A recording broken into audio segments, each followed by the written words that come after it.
Hey guys, for this first problem, we're going to find f double prime of 2 when f of x is equal to x squared. So let's first look at what we're talking about when we're talking about finding f double prime of 2. So when we're finding f double prime, our first derivative is f prime of x, and so our second derivative is f double prime. So this double here, these two apostrophes, that means we're looking for the second derivative. And then since we have a 2 inside of these parentheses here, what that is telling us is when we find the second derivative, then we're going to plug in 2 for the x values.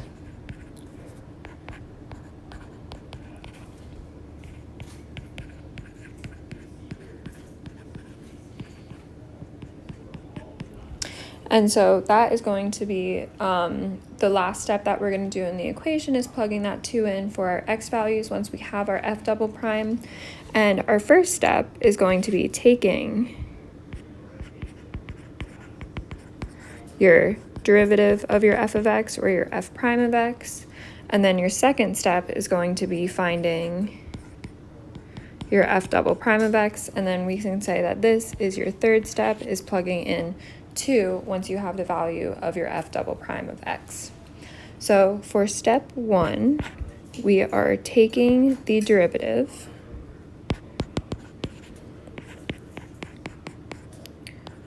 for our f of x is equal to x squared over 4 plus x. So for this part of the problem, we have a function divided by another function. And so when we have a function divided by another function, we are going to use the quotient rule, which is one of the most important rules when working with derivatives. So make sure you either have this rule memorized, or if you're allowed to bring note cards into your exams, write this equation down on the note cards because it's a really, really important equation to make sure that you guys have an understanding of, and you need to be able to pull this rule out when you're working on the exam, because I can guarantee any Calc 1 exam you have, you're going to have a quotient rule problem on it at some point during the course. So we have f over g, and we're taking the derivative of that. And so the rule is you take the derivative of your f, and you're going to multiply that times g, minus regular f times the derivative of g, all divided by g squared.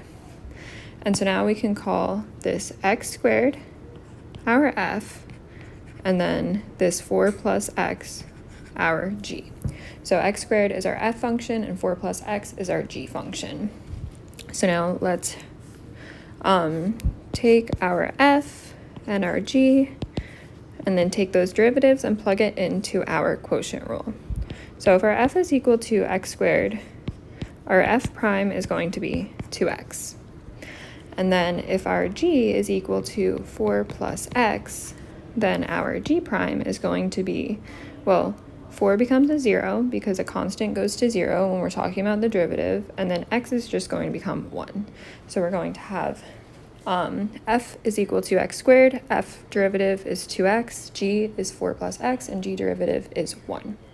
So now plugging this all in, we're going to have our f prime of x is equal to 2x, because the derivative of f for that first part, times g, which is going to be times our 4 plus x, minus f, which is x squared, times g derivative, which is 1.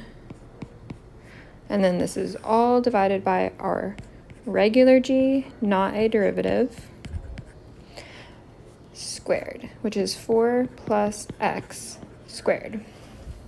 And so now we have our first derivative, but let's simplify it a little bit so that we can move on and take our second derivative. So now we have our f prime of x is equal to 2 times 4, which is 8x because there's an x there, plus 2x times x, which is plus 2x squared, minus x squared, all divided by 4 plus x squared, and then this is going to be equal to, so we have 8x in our numerator, 2x squared minus x squared is going to be plus x squared, because you have 2 minus 1, and then all divided by 4 plus x squared. So now we have our f prime of x. Let's copy this onto the next page, and then we're going to do our second step, which is going to be finding f double prime.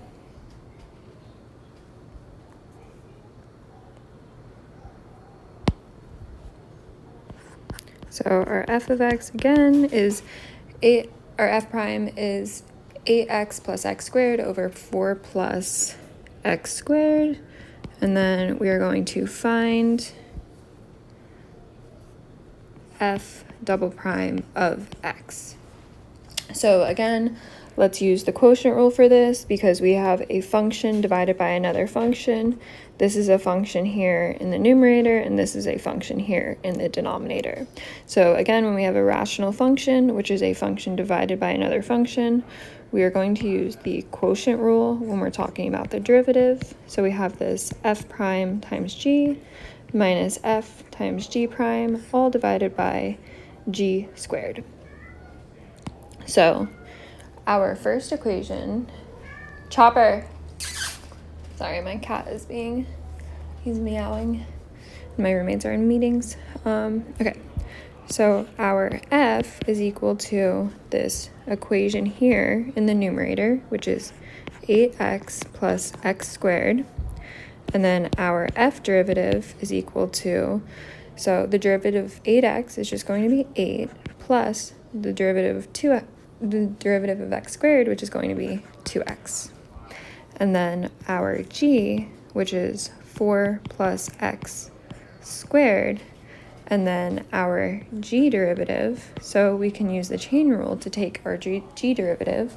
So when you have the chain rule, you take the derivative of the outside function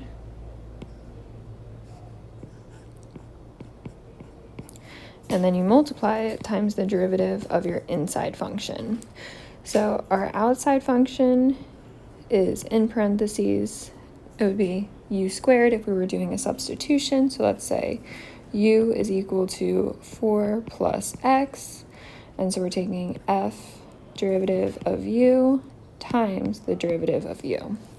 And so the derivative of u would be, so we have 4, which is going to go to 0, and then x, which is going to go to 1, so the derivative of u is 1, and then our outside function is u squared, and so the derivative of this is going to be equal to 2 times u times 1.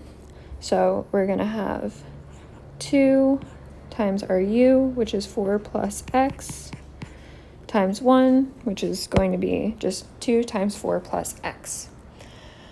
And so that is the chain rule, which is another rule that we are talking about when we are looking at this derivative chapter. And so now we have our f double prime of x is going to be equal to 8 plus 2x, because our f derivative times our g of x, which is 4 plus x squared, minus our g derivative, which we can actually simplify this here a little bit by distributing that 2. 2 times 4 is 8 plus 2x. So we're going to have 8 plus 2x here times our f regular, which is 8x plus x squared. And then this is all going to be divided by 4 plus x squared, and then we're going to square that. So now that we have our f double prime written out, let's go to the next page and we're going to do some simplification of this problem. And this is where it's going to get a little bit messy, so I'm going to try to do this in as many steps as possible. So the first thing I can do is I know that if I have f of x squared, this is going to become x to the 4th power. So I'm going to rewrite that here, that I have x to the 4th power. And so I'm going to work this out in sections because it's going to be a little bit easier to break up the numerator of this problem and distribute these equations here versus trying to do it all in one numerator. So I'm going to call this my section 1. This is going to be my section 2. And I'm going to ignore for a little bit, just while I'm factoring out this numerator. So let's take our section 1, which is equal to 8 plus 2x times 4 plus x squared.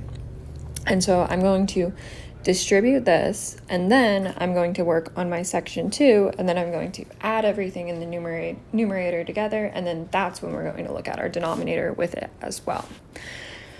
So let's take this. So we have, this is equal to 8 plus 2x times 4 plus x times 4 plus x. So 8 times 4 is equal to 32. And then 8 times x is going to be plus 8x. 2x times 4 is going to be plus 8x. Plus 2x times x, which is going to be plus 2x squared. And this is times 4 plus x. I could have also worked this out as the factoring a square binomial, but it's also easy just to distribute it. I prefer to distribute it as these 3 different equations because I think it helps me kind of keep a little bit organized in this problem, keep it a little bit more organized. But you can factor however you choose to factor, as long as you make sure you're going through every step completely and getting to the correct answer. So we have 32. 8x plus 8x is going to be plus 16x plus 2x squared times 4 plus x. So now we're going to have 32 times 4, so 3 times 4 is 12, and then 4 times 2 is 8, so we're going to have 128 plus 32x plus 10 times 4 is 40, and then 6 times 4 is 24, so this is going to be plus 64x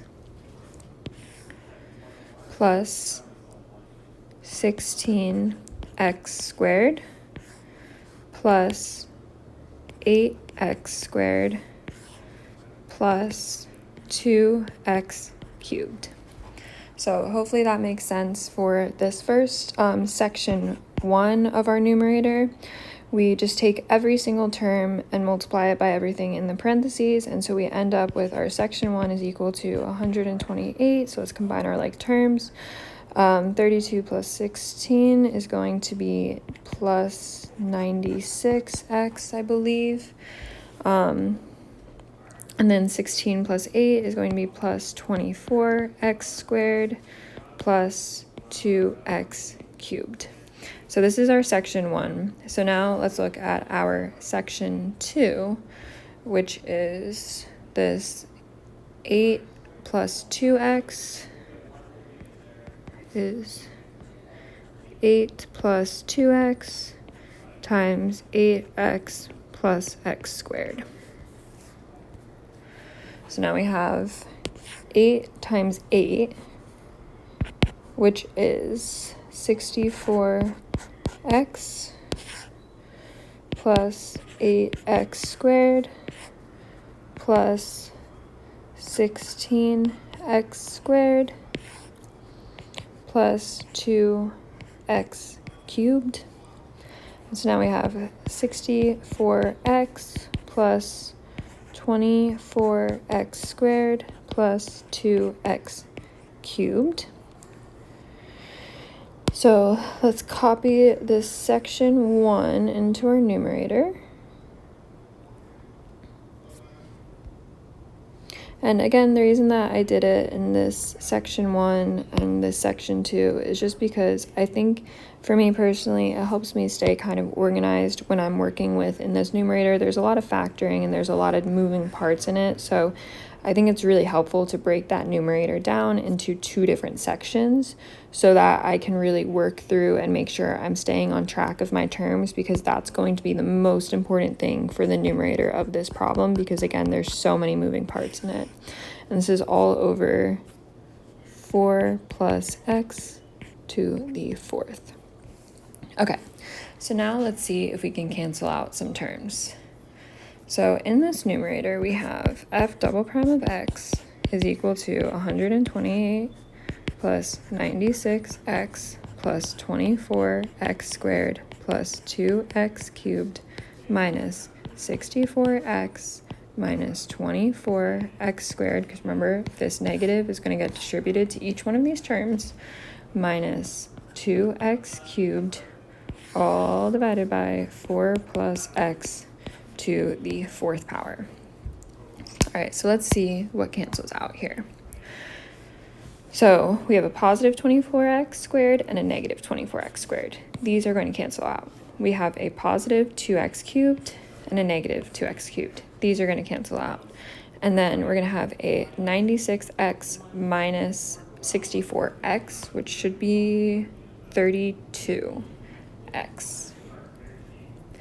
So we now have our f double prime of x is equal to 128 plus 96x, all divided by 4 plus x to the 4th. So let's plug that 2 value in. So for our value of 2, we have f double prime of 2 is equal to 128 plus 96 times 2, all divided by 4 plus 2 to the 4th power, which is going to be 128 plus, so 96 times 2 is 192. So we have 128 plus 192 in our numerator, all divided by 6 to the 4th power. So our f double prime of 2, we have 192 plus 128, which is 320 divided by 6 to the 4th power. I'm just using a calculator for this part, which is 1296. Let's do this and see what we get. 1296. Now I'm going to put that in a fraction. It looks like I get... this is equal to 20 over 81. So again, I know these problems have a ton of steps to them, and there's a lot of moving pieces when we're looking at the factoring in this problem. So just make sure that you are staying on top of each little part of this. I think I did something wrong. Oh, I didn't. I kept this as 96. Sorry. Let me fix this end really quickly. That is actually 32x. Sorry, guys. I was not paying attention. 32. So this is actually going to be a different answer. I have 128 plus 32 times 2. Because this 96, this is 96 or 64 subtracted from 96. I just kept that 96 by accident. So this is 32 times 2, which is 64. So 128 plus 64, which is not going to be 320. 64, 192 in the numerator. Okay, there we go. I was wondering, I looked at this problem before, I got a different answer, so that's why I was looking back through. That's why, again, as I was saying, you want to make sure you're staying on top of those moving pieces, because there are a lot of little steps in this problem, especially as we're looking at like dividing everything out, and some of the stuff that is canceling out, because there are again a lot of things that are going to change or be canceled as we're looking at this, and especially like staying on top of that factoring and making sure that you're multiplying every term that needs to be multiplied properly. So this looks like we get 192 divided by 1296. I am getting 4 over 27. Let me know if you guys are getting anything else. I got 4 over 27 for this answer. So let me know what you guys are getting for this answer. If you're getting anything different, I'm going to double check and make sure that it looks right. Does look right to me. Okay, cool. So again, stay on top of your factoring for this problem. That's probably like the biggest part. And don't be afraid to split your numerator up into sections like this, as long as you recombine everything back into the numerator and the denominator properly.